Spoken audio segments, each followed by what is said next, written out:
This is the belly. We're going to remove the spare ribs to give us the beautiful bacon. So the really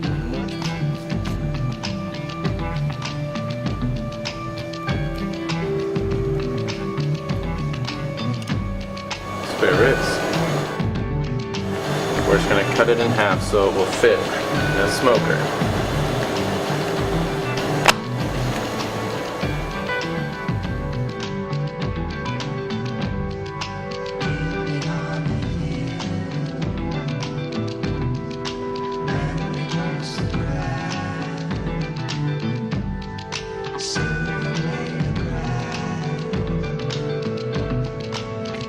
This is the loin. You have the ribs and the loin. We're going to take off the skin and the back fat along this seam. You're going to dig your fingers in and keep them angled up towards the back fat. This is separating the back fat from the fat that is directly on the meat.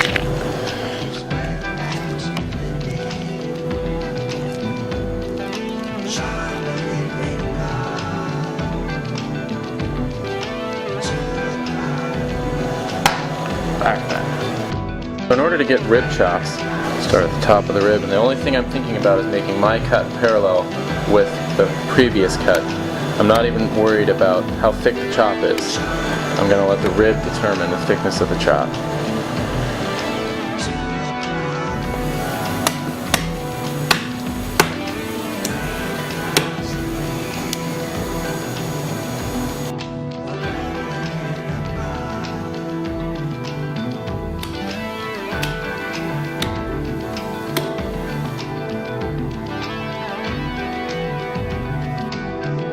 Now we're just going to extract this loin muscle.